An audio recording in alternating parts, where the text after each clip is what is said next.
Welcome to the Family History Guide, starting your genealogical research in Wales. This video will introduce you to Wales Goal 1, Research and Records, and will teach you step by step about finding records about your Welsh ancestors and relatives. Welsh history dates back tens of thousands of years. In 2007, bones from the United Kingdom were dated back 29,000 years. The skeleton of the misnamed Red Lady of Paviland, actually a young male, was discovered in Goat's Hole Cave, now called Paviland Cave, on the Gower Peninsula in Wales. The Roman conquest of Wales began in 48 AD. At the time of the Roman invasion, Wales had 5 different Celtic tribes: the Ordovices, the Daciangli, the Gangani, the Demetae, and the Silures. The official languages of Wales are Welsh and English. Welsh is a Celtic language and one of the oldest languages in Europe. The place names in Wales are almost uniformly in Welsh. There is a standardized list of Welsh place names from the government's Welsh Language Commissioner. It is not necessary to be able to speak Welsh to do genealogical research in Wales, but it helps. There is a helpful reference in the Welsh language article in the Family Search Research Wiki. Quoting from the Family Search Research Wiki, although most Welsh records are written in English, understanding some basic elements of the Welsh language can help you with your research. Do not, however, rely on a translation of a record made by using a dictionary. Get help from someone who knows the language. Learning about the history of the countries where you do genealogical research is helpful in understanding how and where to find the country's records.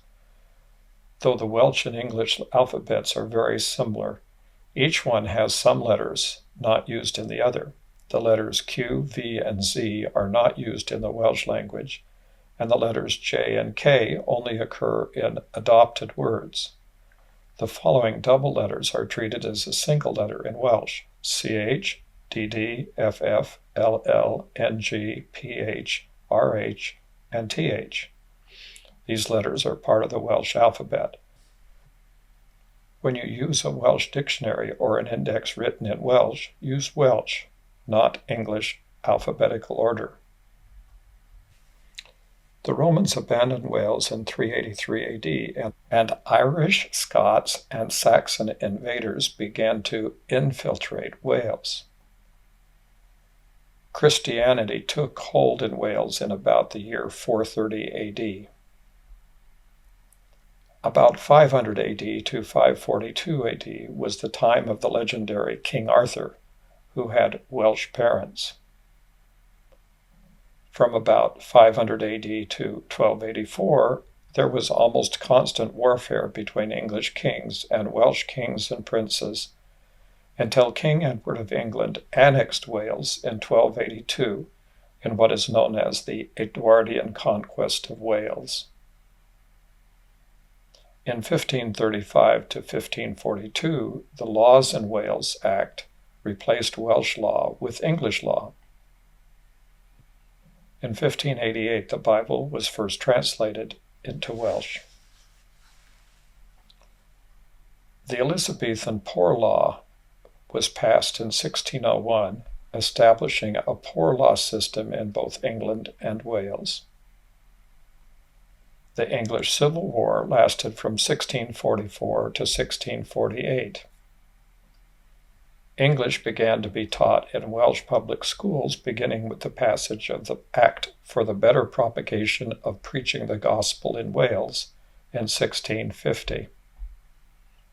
Wales became part of the Kingdom of Great Britain in 1707, and then the United Kingdom in 1801. To begin your genealogical research, there are certain things that you need to know about the person before you begin searching in the person's country of origin. You need to know the name of the ancestor or relative. It also helps to know the way the name was written in the country of origin. You also need to know the date of some event in the ancestor's life.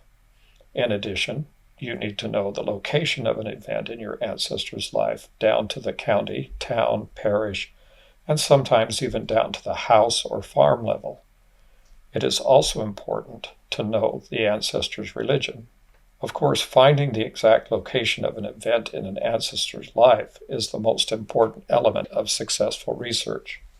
Names and dates are also important, but only become useful when you know the exact location of an event in your ancestor's life.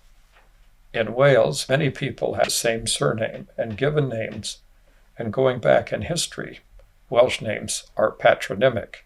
Welsh patronymic names have different forms that changed over time. The original patronymic or naming pattern, handed down from father to son or father to daughter, was the masculine ap or ab and the feminine birch. For example, John ap Richard would be John, the son of Richard. One change to the masculine names was when the prefix ap or ab dropped the a in the modern form. Examples such as ap Howell became Powell, ap Richard became Pritchard, ap Reese became Price, ap Owen became Bowen, ap Evan became Bevan, and ap Hugh became Pugh.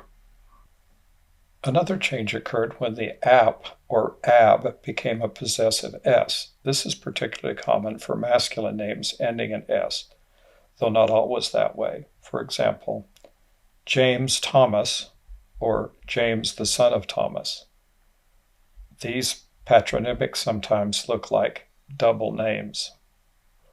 Over time, the masculine name was followed by a possessive S. For example, Williams, Jones, Evans, Edwards, Matthews, Roberts, Hughes, Harris, the son of Harry, Davies or Davis, son of David. The links in the Family History Guide will provide you with valuable information about how to find your ancestors in Wales. Study the choices in this goal to develop your research skills.